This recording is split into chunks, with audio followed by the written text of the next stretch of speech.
Hello students, I Dr. S.R. Pagare from KG Somaya College of Arts, Commerce and Science, Kopargaon. Welcome you to another session of business communication. In this session today, we are going to study the barriers to effective communication. Now, what does the word barrier mean? It is the hurdles that come during the communication from sender to receiver. So, there are various types of barriers such as physical barriers, psychological barriers, cultural barriers, linguistic barriers, mechanical barriers and some other type of barriers. So let's see what are these barriers. First we'll see what are the physical barriers.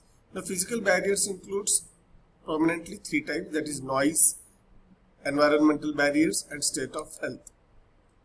First let us see what is noise. The word noise refers to all kinds of physical interferences like illegible handwriting, poor telephone connections, smudged paper copies, etc.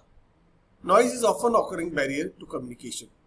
In business undertakings, oral communication is rendered difficult by the loud noise of machines. Noise of loudspeaker system interferes with communication.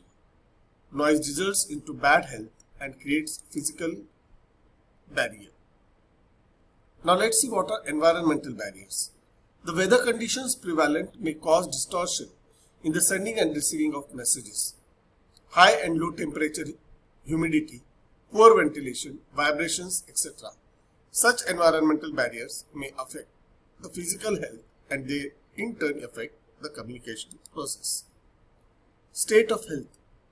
Physical conditions can affect one's efficiency both as communicator and as a communicator. It is a common experience that a person who is not in good state of health does not communicate effectively. So these were the three: noise, environmental barriers and state of health, which are related with the physical barriers. Now let's see what are the psychological barriers. Psychological barriers include attitudes and opinions, emotions, closed mind, status consciousness, source of communication, inattentiveness, poor retention, filtering. These are the prominent ones from the psychological barriers. Now let's see what are attitudes and opinions. Personal attitudes and opinions often act as barriers to effect communication. If given information agrees with one's opinions and attitudes, one tends to receive it favorably and it fits comfortably into the filter of one's mind. But if the information disagrees with one's views or tends to run contrary to one's accepted beliefs, one does not react favorably. Emotions. Emotional state of mind play an important role in the process of communication. If the sender is worried, excited or nervous, his thinking will be blurred and he will not be able to organize his message properly. Closed mind. Communicating to a person with a closed mind is extremely difficult. Person should not have prejudiced mind and he should be able to prepare and reconsider firmly the opinions. Status consciousness. Status consciousness exists in every organization and is one of the major barriers to effective communication.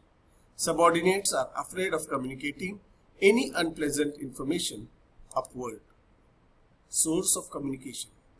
If the receiver has a suspicion about or prejudice against the source of communication, there is likely to be a barrier of communication. People often tend to react more according to their attitude to the source of facts than to the facts themselves. Inattentiveness. People often become inattentive while receiving a message if the message contains a new idea. The adult human mind usually resists change, for change makes things seem uncertain. Change also threatens security and stability. Therefore, the moment a new idea is presented to them, they unconsciously become inattentive. Poor retention. Poor retention of communication also acts as a barrier. If information is communicated through 3 or 4 stages, very little reaches the destination, and of that very little, only a fraction is likely to be retained.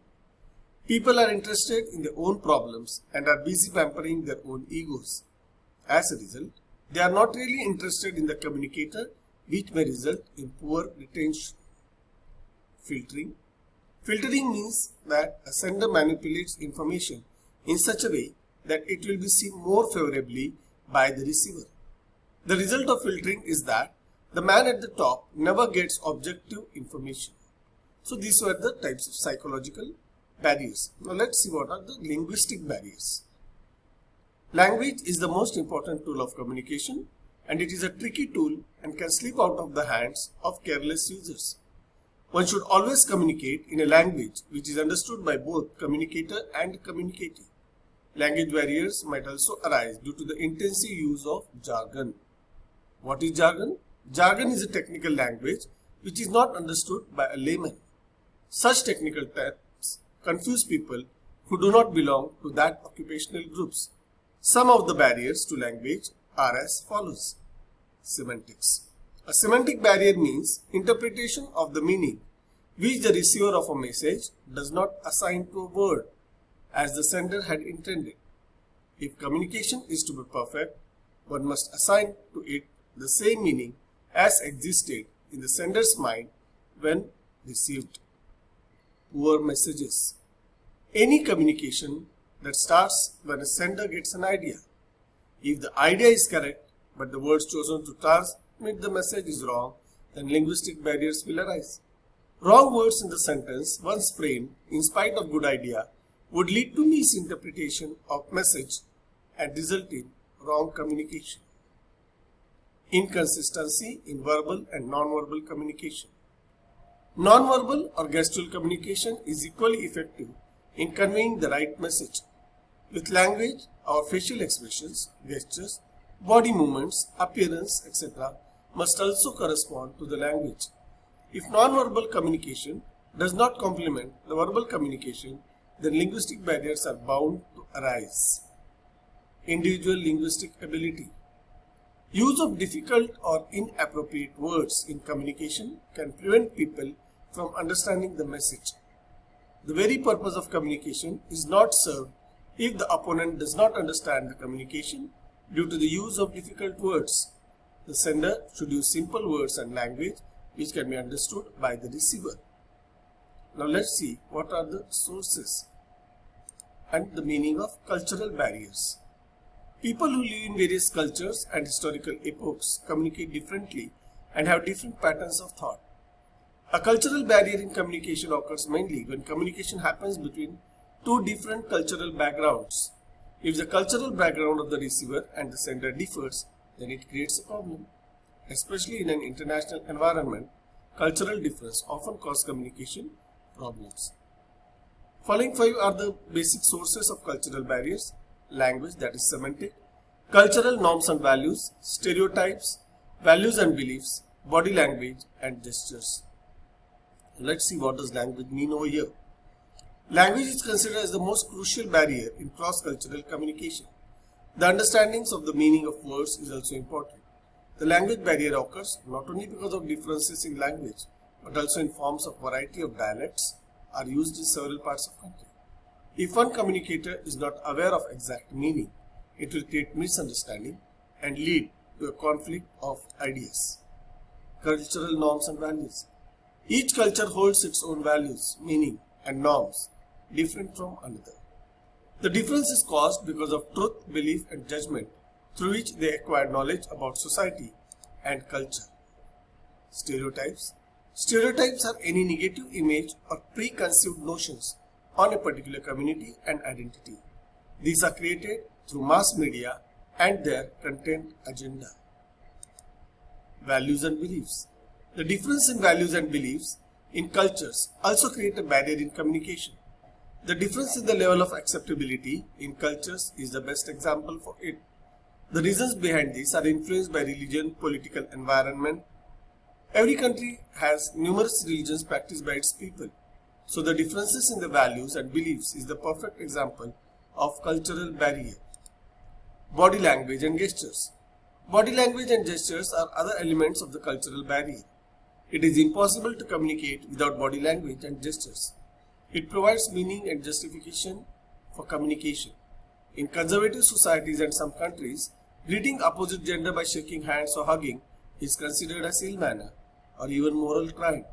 But in the Western world, it is common practice to shake hands and give a hug while we meet people. Now let's see what are the mechanical barriers. Mechanical barriers are generally the defects in the devices used for communication and may not be within the control of the parties engaged. in communication.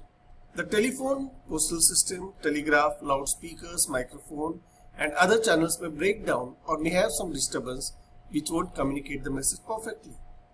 A partial failure of mechanical equipment is more dangerous than a complete failure because a partial failure carries forward the incomplete or distorted message.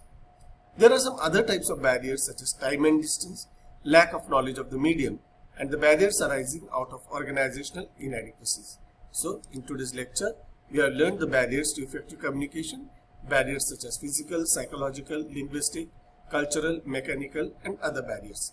In next lecture, we shall see how to overcome such barriers. So, till then, stay safe and stay learning. We shall meet very soon.